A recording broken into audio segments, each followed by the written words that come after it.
I feel that people only care about things that they know and understand. So if I can take people diving and I can make them love diving, hopefully maybe that will have some sort of an impact that will make them change their personal habits that are maybe more environmentally friendly so we can help protect the ocean and the entire Earth environment overall.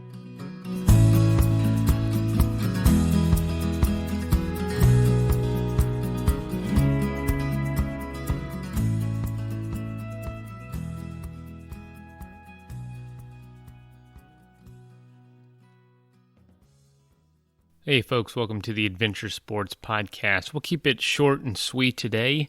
This is a throwback from a couple years ago when we're talking to Brandi Mueller about literally exploring this spot in the Marshall Islands where 150 World War II planes were just dumped into the ocean. And very few people get to dive here, and Brandi was lucky enough to go dive here and explore these planes and kind of the environments that have grown around them, kind of how they've deteriorated down there, or how they haven't in a lot of ways, but a really unique opportunity and definitely a unique episode for us. So Brandi's awesome, great conversation. This was one of my early episodes, so yeah, I feel like I'm better now. So I'm listening to it a little bit and thinking, oh man, I'm glad I've done a little bit better at times, maybe not. But anyway, hope you enjoy and continue sharing the show, leaving reviews, telling folks about it, and sending messages to us. All of that is appreciated. Thank you so much. Enjoy the episode.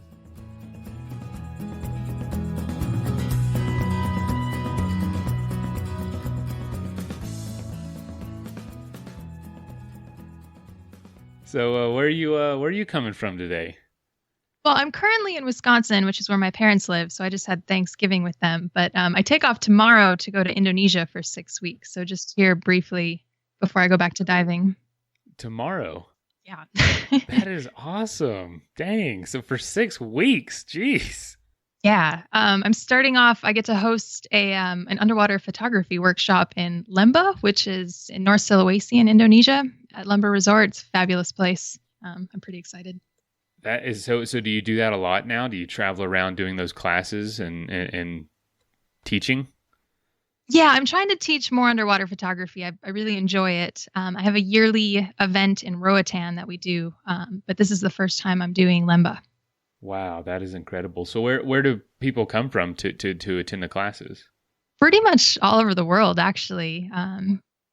That's really cool.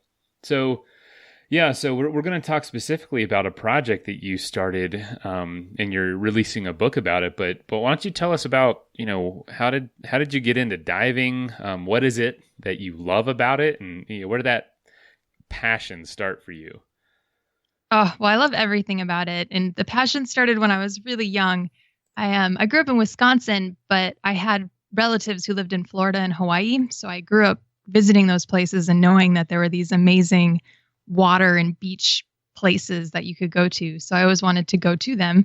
And I always wanted to be a marine biologist and go underwater and things like that. So you went with your family growing up to Florida and Hawaii, and from there, what kind of steps did you take to keep pursuing it?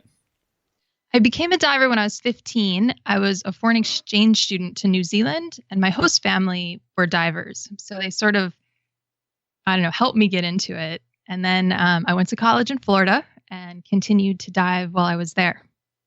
So I'm from Florida, and I honestly I'm not a diver. I have family that do that, but I've scuba dived a lot. Not scuba, I'm sorry. I've snorkeled a lot and kayak a lot. But how's the diving in Florida? It's excellent. I want to take you diving now. Can I teach you? Absolutely. I mean, when you grow up somewhere, you don't necessarily take advantage of everything around you just because it's familiar. But now that I've moved away and pursued my own passions, going back, it's like, oh my gosh, there's this whole other world to explore right in my backyard that I never knew was there. Yeah. Florida's got tons of stuff. They've got the freshwater cavern systems that are really amazing, as well as great ocean diving and wrecks. And yeah, you need to do it. I just I haven't spent very much time there since then. Well, Well, that's pretty cool. So from Florida, you studied, I think I read marine biology at the University of Tampa, and just continued falling in love with it. How have you built your career from there? What did you do? What position did you take, or where did you go? After I finished college, so in college, I went through and got my dive master. So I did like sort of my advanced training and became a dive master right before I graduated. And I found out about a job in the Caribbean that required me to be an instructor, and I really wanted the job. So I know I basically I became an instructor. I had a couple of months, and the deal was if you become an instructor, you can have this job. So I ended up in Key Largo, taking my instructor examination and the class and everything, and yeah, my next stop was the British Virgin Islands for a summer to teach diving there. And then I kind of decided that I liked the whole boat thing. So I got a job on liveaboard dive boats. What do you do with those boats? Do you just take people on those as well, like a tour or something? Yeah, a lot of them do sort of week-long trips. So divers will come on the boat, they'll live on the boat. You can dive up to 5 times a day. You have all your meals on the boat. And the boat just kind of goes around to different dive sites throughout the week. So you get to sort of see a big area of diving. That's amazing. So you'd guide these people, and I'm sure that was incredibly rewarding, watching these people come up out of the water or be there with them and see like the expressions on their face of what they just witnessed. Yeah, it's really fun to have a job that makes other people happy. I think that that's really rewarding in itself. You know, you're not in an office all day kind of being sad. It's like even if you're having a bad day at work, when you're working on a boat, it can't be, that bad. Yeah. I mean, it's an awesome place. The ocean, the water, it's so unknown to us. Like, that better than anyone. It is like probably like being an astronaut in a way. Just everything you do and explore is could potentially be something that's never been seen before. And it's a totally different experience than us air breathers. Yeah, it is. It's really incredible, and it's just so amazing. The more time you spend underwater, the more things you see. And even if they are things that have been seen before, they're seen so rarely, and it's just incredible to be in this like different sort of world and among different things. It becomes obsessive very easily. I can imagine because there's a totally different set. I mean, I'm just talking from ignorance, so you tell me. It seems like it just separates certain senses. Like, you're not hearing things. You're not. It's almost like putting yourself in this mode, in this zone, to where you're only capable of certain movements and certain functions, and it's therapeutic in a way, I would imagine. It is. It's very therapeutic. Yeah, it's interesting you saying that. Like, it's very much like you go sort of into something, and then, yeah, I don't know where I'm going with this. Oh, you put on a suit, you put on a mask. It's like an astronaut. You're sort of weightless. Like sorry, my phone just buzzed, but it's probably just incredible. Yeah, it is. It's really amazing. And it definitely, because you can't talk, and although it is sometimes noisy down there, like the fish make noise, like you can hear sort of the grinding of teeth of parrotfish and like other sounds, but it's just very different. And it's pretty slow going most of the time as well. So you have like a lot of time to sort of just take in what's around you and like observe. And it's interesting. You're going into like someone else's world or something else's world, and to be able to see that, it's just always amazing. So I imagine it doesn't get old for you then. Not for me. We talked to a lot of people that are just experts at their craft, of course, and over time their relationship with their craft changes. Not worse, it gets better. It's like the love deepens, and it definitely seems to me that this is something you're probably going to carry with you for the remainder of your life if you can. Definitely. I feel like I start to get crabby if I haven't been underwater in a certain amount of time. It's really great to, like, it's kind of uncomfortable at first, like when you first learn. And I was very lucky because I learned so young that it's almost like I don't really remember what it felt like to not know how to dive. But I know that like you just get more and more comfortable with it, and then it's better and it's easier, and you can spend more time observing and taking things in instead of sort of worrying what's going on. So can I ask you this? For someone that's never, is it dove or dived? What do you guys say? Well, I think it's dived, but people say dove as well. So you can Right. get away with Okay. either. All right. I'll do my best to not sound like an idiot. So for someone who's never dived, it seems like there is potential, obviously, for danger with certain creatures. Have you ever had an experience that spooked you and made you maybe rethink this passion of yours, or maybe take different precautions? Creature wise, no. I mean, Okay. honestly, we're big and scary to marine life, just like we perceive some things to be big and scary. But Hmm. we're also very loud with all the bubbles and stuff. So I know like sharks always get the bad rap, but sharks are generally very shy and swim away from us because we're these big, loud, scary things that they don't know what they are either.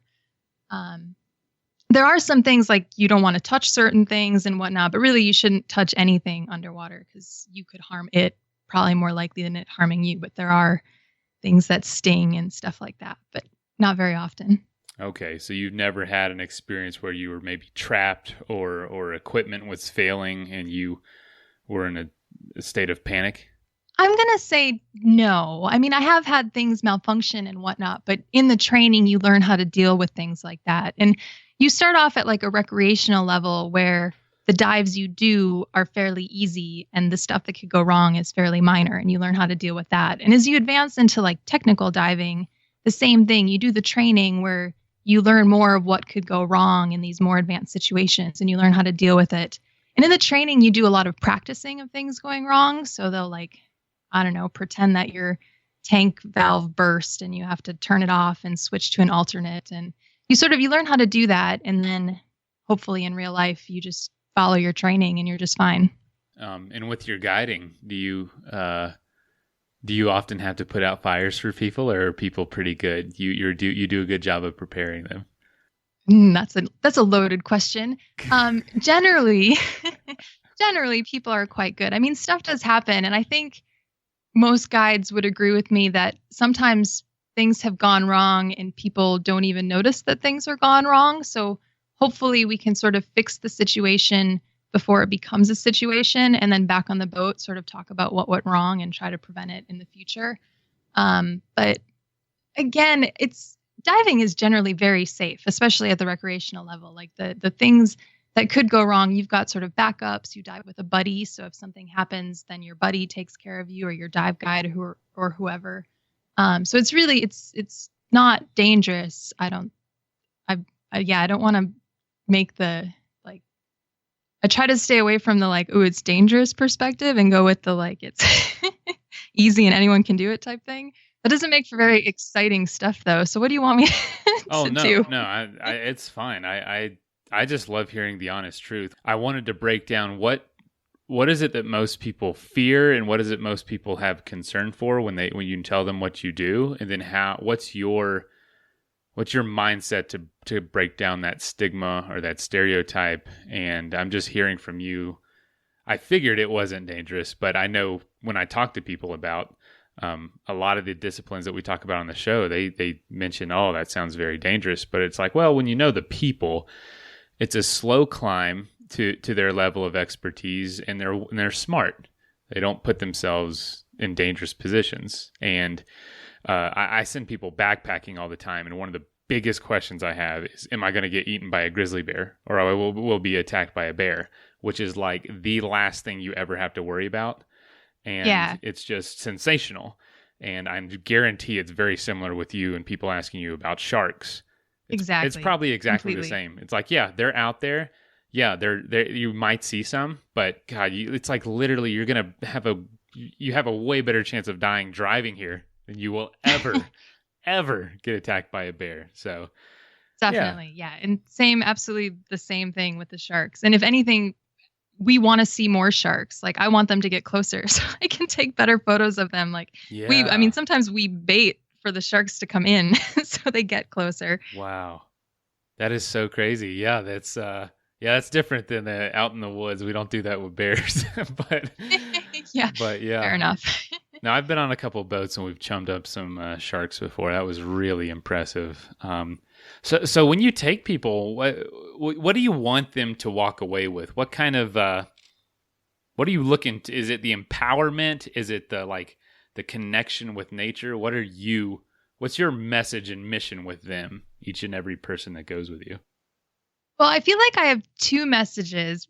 And the main one is sort of the ocean conservation. Like the oceans are in trouble. We have all sorts of environmental concerns. And I feel that people only care about things that they know and understand. So if I can take people diving and I can make them love diving, hopefully maybe that will have some sort of an impact that will make them change their personal habits that are maybe more environmentally friendly so we can help protect the ocean and the entire earth environment overall.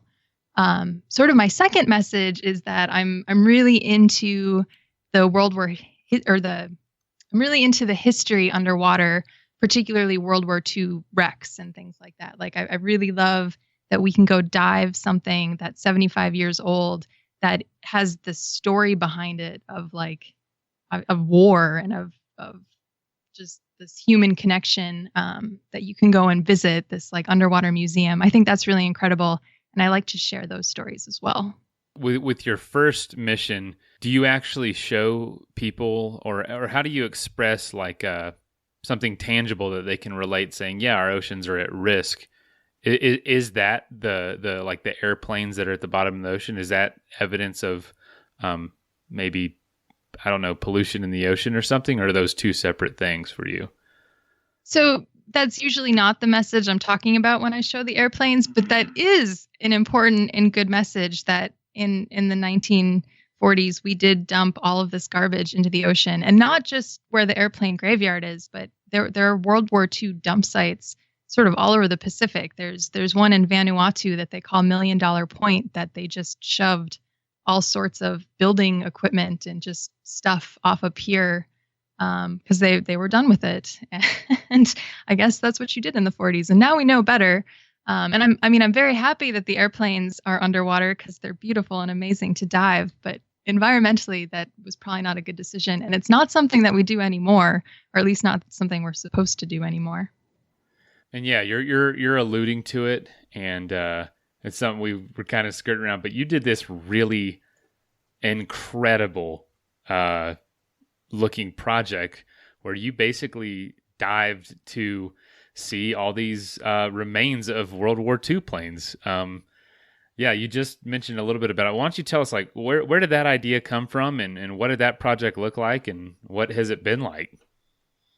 Well, so in Kwajalein Atoll in the Marshall Islands, at the end of the war, they dumped about 150 American World War II airplanes at the end of the war.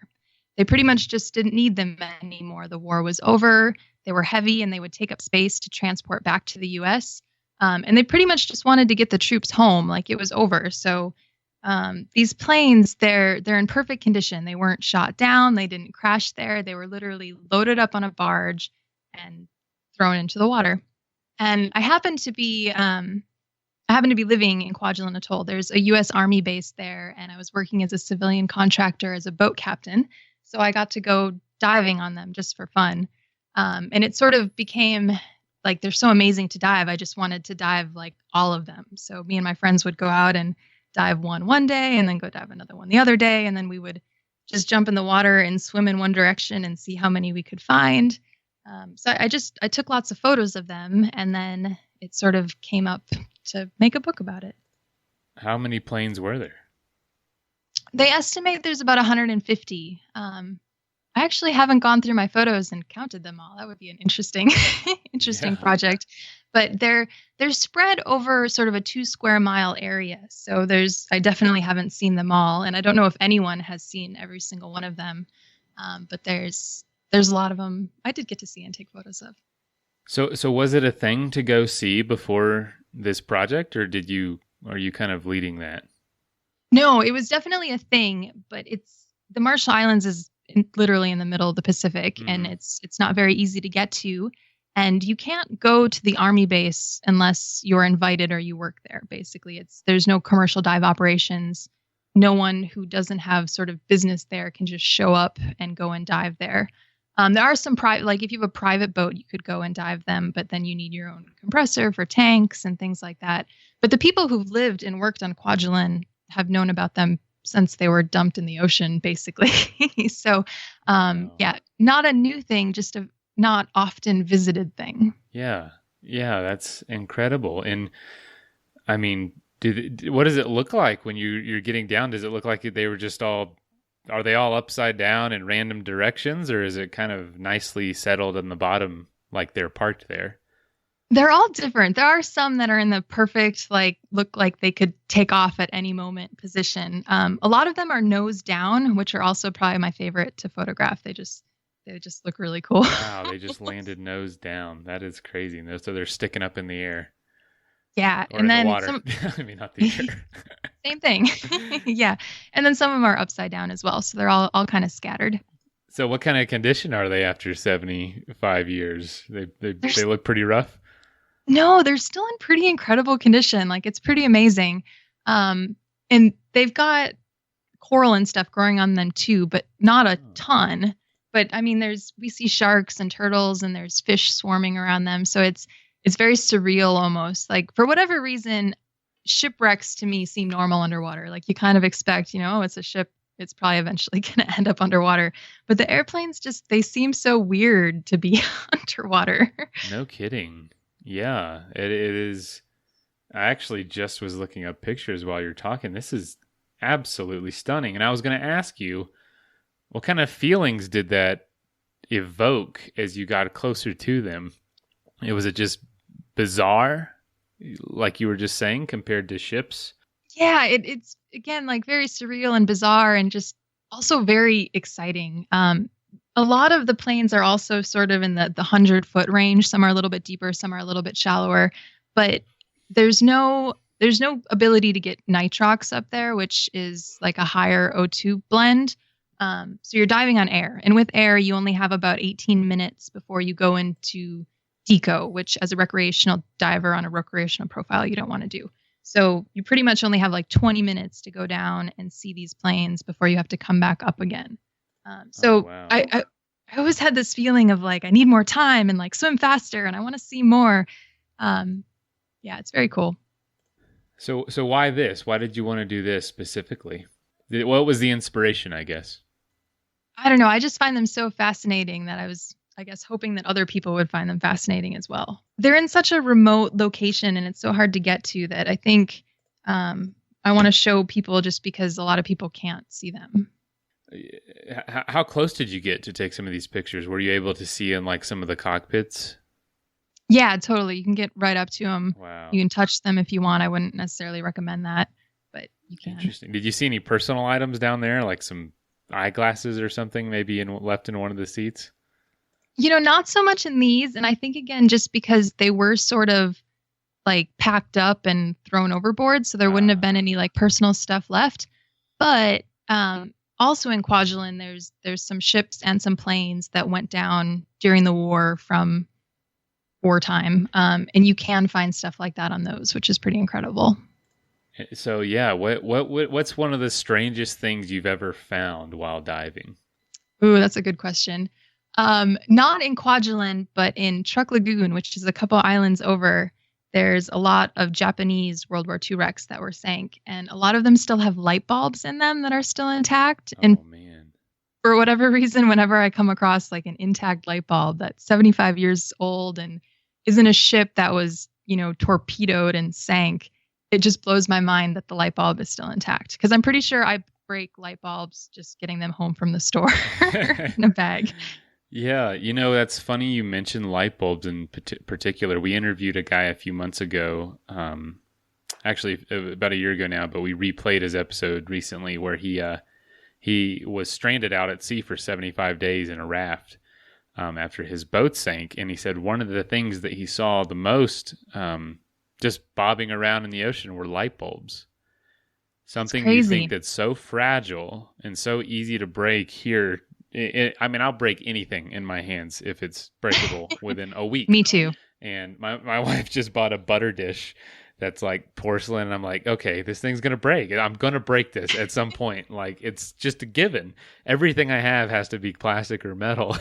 And he said that there were just light bulbs floating with things growing on them, with fish around them. Just, it was bizarre. And the fact that you mentioned light bulbs again, shows just how delicate the ocean can be on something.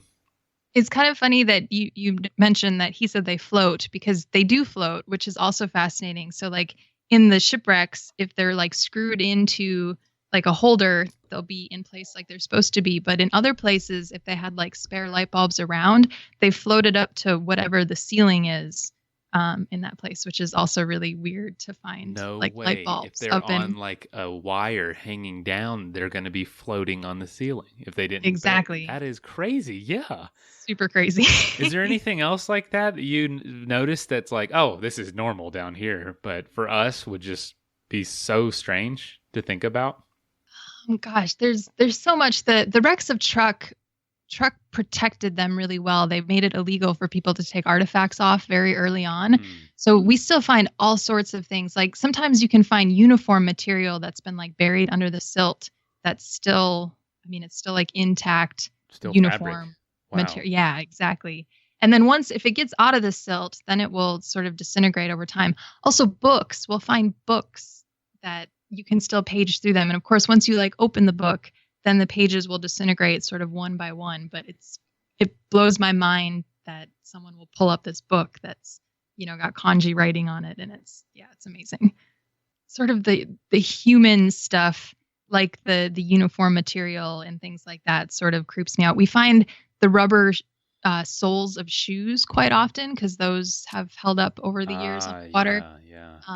And that, it just kind of, it gives me goosebumps on the back of the neck. It's like, oh, like people were here and this was a real horrible thing that happened. I'm pretty easily creeped out. Like I can't go into haunted houses or anything. And I'm looking through some of these pictures and it looks like you've explored some ships as well. I don't know if I could do that, to be honest. I think I would be so afraid around every doorway, around every corner that something would be lurking. And I'm sure there is. I mean, fish, there's got to be some animals that have, made that home over time. Yeah, there's definitely fish. And so you also have to picture like you're at maybe 100 feet or so and you're breathing from a tank on your back and going inside the ships, like you're going into these like pitch black areas. And gosh, that gives me the chills. Oh, but it's amazing. I bet. I know. I agree. It doesn't turn me off. It's just like, what a rush, Yeah, I think we do it for the scare adrenaline thing a little bit, maybe. That's awesome. That is so crazy. And especially if things are tilted or tipped over, everything's just got to feel very strange. You know what I mean? If the ground is not the ground. Yes. So one of my favorite shipwrecks is actually, it's kind of on an angle. So it's almost completely on its side, but then tilted a little bit. And it always makes me feel like I'm in a fun house because you're like swimming through it and like you can see where your bubbles go, which give you a good perspective of like what's up. But then like you're not really going up or down. You're kind of like going sideways, but up or down. And it definitely it messes with your head. I totally believe it. That is so crazy. So with the book, what about the experience did you write about in the book? So, first of all, I had a co-author named Alan Axelrod, and he helped a lot with the historical perspective. So I talk about sort of what it's like to dive the airplanes, and then he sort of helped me out with discussing Kwajalein during the war and sort of what was going on in the Pacific Theater, and then also what these different airplane types did in the Pacific Theater of World War II. So there's 7 different types of airplanes in the airplane graveyard, and we sort of go, it's almost chapter by chapter per airplane that talks about what that plane did and sort of what it was known for and all the specs of the airplane. And then I also sort of add I'm going to take you on a dive on this airplane in the book. I also talk about living in Kwajalein, which is a really interesting and unique place, and just sort of my time as a civilian contractor on the island. And then sort of like how I got into diving and diving throughout the years and sort of what brought me there. Where in the world? Where is that? Like Kwajalein? Is that what you're saying? I've actually never even heard of that. Yeah, nobody's heard of it. Nobody can spell it either. Spell it for us. I'm gonna type it in right now. It's Kwajalein. Yep, I was just gonna start with a Q, but We call it Cool. Kwaj for short. Kwaj. All right. The old Kwaj. Okay. Wow. It's like a J-shaped island. Yeah, well, they say it's shaped like a boomerang because once you go there, you always keep going back. Oh, man. Is it true? Yeah, for me it has been so far. I don't know if that's a good thing or a bad thing, but I can't stay away. So the US Army leases some of the islands, and it's one of the world's largest lagoons. So it's sort of like it's a coral atoll. So the islands are all very sort of low lying, and then the inside it's not very deep. It's only at max maybe 180 or 190 feet, and then also shallower points. So up at the north end of the island is where all these airplanes were dumped. But during World War II, there's ships that were sank up in the north area and then also down in the south area. So we dive those as well, and they're also very incredible. Interesting. So why do you think they were dumped there and not in deeper oceans, maybe outside of the atoll? I actually don't know, but I'm thankful to whoever decided to put them in the lagoon because the ocean side drops off to several thousand feet very quickly. So if they were dumped on the ocean side, we wouldn't be able to get them unless maybe you're in a submarine. Now, is there anything that they did dump out there that maybe there were records kept of it? That's a good question. I've heard that there are a couple airplanes that they dumped down at the south end ocean side. Also, so there was the Bikini Atoll nuclear testing that happened a few years later. And I think that some of the ships were hauled back from Bikini to Kwajalein where they studied them, and they dumped some of those oceanside. That could be wrong information, though. Maybe shouldn't include that. So let me ask you this. What do you think about their decision to do that? Considering the time, maybe the state of the world, and the location, do you think it was a good decision? Oh man, I don't know. That's above my pay grade, right? Yeah, and I mean, I know you're happy about the decision because it's a really cool opportunity, but you know when you zoom out from the map, it's like, wow, they are in the middle of nowhere. And, I could see the logic behind, it's a couple, it's a handful of planes. There's an endless seemingly amount of ocean out here. Why don't we just dump them? They're going to create an environment for fish and coral. But we are in an age of recycling now. Why didn't you think they were recycled for anything? Was it just too expensive at the time? Yeah, I think it was just too expensive to bring them back to, like, say, the States. And the war was over, and I think it was just they wanted to get the troops home more than worry about stuff like that, perhaps. So I think it was just much easier. And they were also kind of outdated planes at that point. And we were hoping that there weren't going to be any more wars, so they weren't going to be needed anymore. So I think it was sort of out of sight, out of mind. And unfortunately, I don't really think that they thought at that point in time, like, oh, we'll do this to help like improve the marine environment by making an artificial reef. But luckily, they did kind of do that. So at least there is some positive there. Also, the planes were cleaned up to some extent before they were dumped, which is the same thing that we do now with artificial wrecks. Like sometimes we clean up old ships and we dump them purposely. Like remove chemicals, remove fuel or anything that would be harmful to the ocean.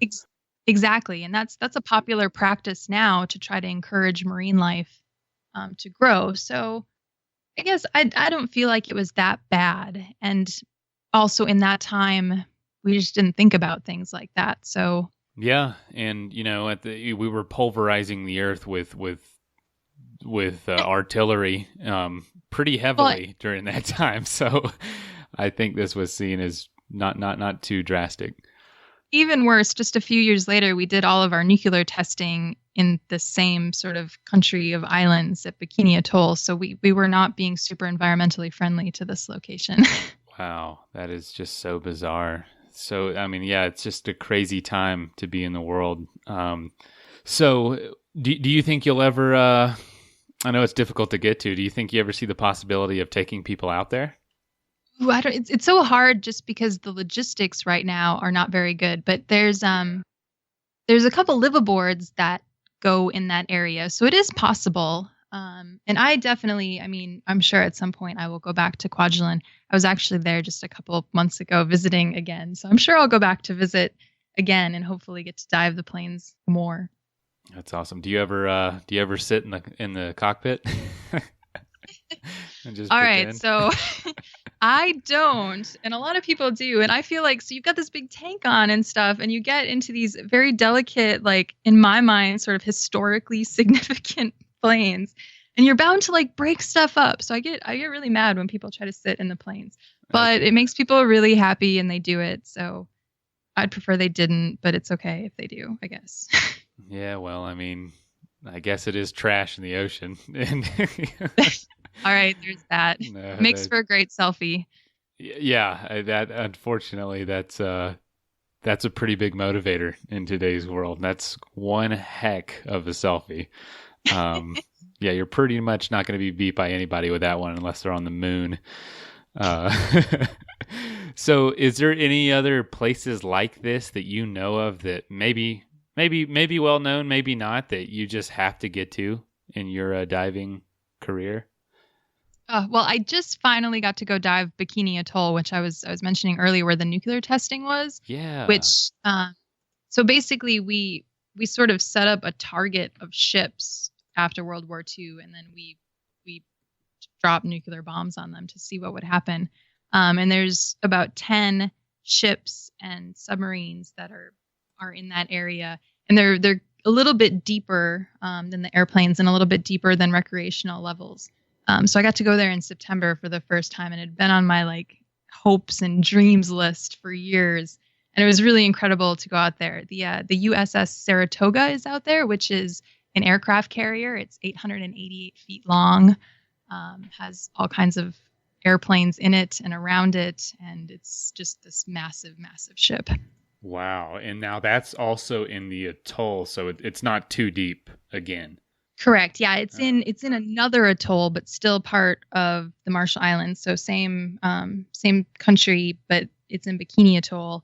And that atoll, the seafloor is a little bit deeper. So the seafloor is, I want to say, like most of our dives, we were in like the 165 range for a good portion of the dive. Whereas back in Kwajalein, most of the dives are sort of 100 to 110 feet. Wow. So I'm sure you're pretty thankful that they did those experiments in that atoll as well for exploration purposes. Again, probably not good for the environment, but pretty incredible for divers many years later. Yeah, no kidding. Do you think that they did that on purpose to be able to study like the ships underwater, or was that just total chance? No, I don't think that they did it on purpose, but they did study a lot of the ships from the testing, and a lot of them they sort of towed back. So Kwajalein actually has one of the ships. It's called the Prince Eugen from the bikini testing. They took it back to Kwajalein to do testing on it, and then it sprang a leak, and they were actually trying to tow it to the ocean side to dump it in deep water, and it didn't quite make it. And now it sits actually one of the propellers sticks out of the water. I've got some images of that in the book as well. Another so phenomenal cool wreck you can dive.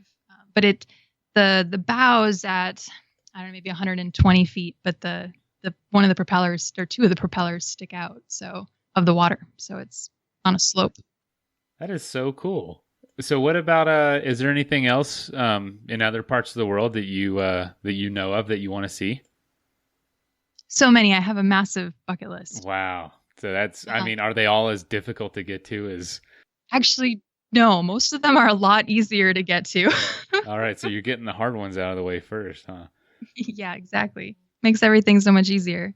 Man, so I mean, I know I just jump around a lot, and I apologize. I'll clean it up when I. That's all right. But are you the only person in your family that does this? Well, I'm an only child for one, okay. And I got to teach my dad how to dive. I don't know, probably 10 or so years ago. So that was really cool. Wow. Very reverse parenting roles where I was taking him underwater and I'm like, oh my goodness, stay here. Don't move. Don't go very fast. That's hilarious. So I was going to say, like being in Wisconsin, that's just a totally different world than what you're talking about in these stories and where these planes are. Is it a trip to come back home and people ask you like, what are you doing now? How's it going? What was your latest project? And you're just like, I don't even know where to start. Yeah, it's actually really hard to explain. It's also like, where do you live is the most complicated question. I Right. don't really Yeah. know where I live. Yeah. I mean, you could say in the ocean, but you probably spend just as much time there. I'll get really strange looks. Yeah. I'm a mermaid. Wow. So when does the book come out? The book comes out December 4th, but it's available for pre-order already. Okay, perfect. And will the best place to do that be, I assume, through Amazon?